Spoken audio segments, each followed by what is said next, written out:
Significant oil discoveries offshore Guyana promise much development in the future for the country.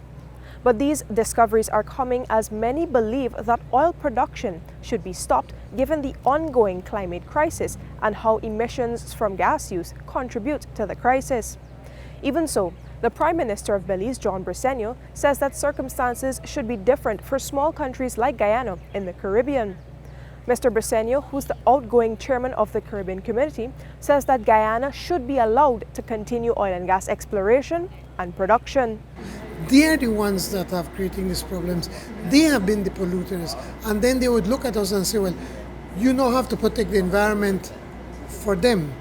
Guyana is a perfect example. Guyana now has been blessed or been fortunate to have found some of the largest oil reserves. And now some countries want to criticize Guyana because now they want to exploit that resource. And I believe that Guyana should be allowed to exploit the resources, the resource, but to do it sustainably, do it environmentally conscious. And President Ali has even said he's prepared to pay a tax that can go into a fund to help with climate resilience or climate mitigation and adaptation. The bigger countries need to follow that example. Prime Minister Briceño's statements come at the sidelines of an ongoing meeting of Caricom leaders in Paramaribo, the capital city of Suriname. At this meeting, much focus has been placed on the creation of a new energy security plan that could see Caribbean countries benefiting from massive oil and gas resources in Guyana, Suriname, and Trinidad and Tobago.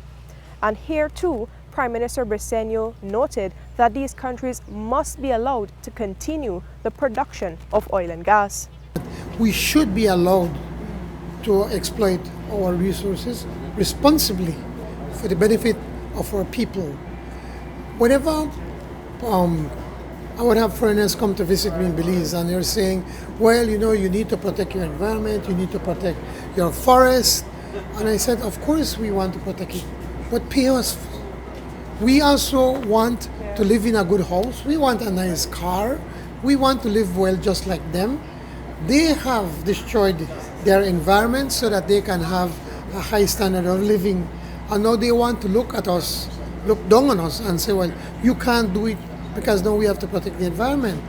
I mean, I find that totally unacceptable. And I agree with Guyana 100%, and Suriname and Trinidad and Tobago, and I believe that that should be Caricom's stance when it comes to that issue. At the weekend, Secretary General of the United Nations, Antonio Guterres, joined the Caricom leaders for talks on regional development.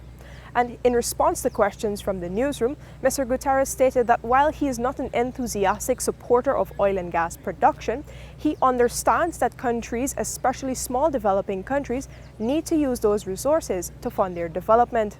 And much like Prime Minister Briceño, he emphasized that new oil and gas production should be done with the appropriate environmental safeguards.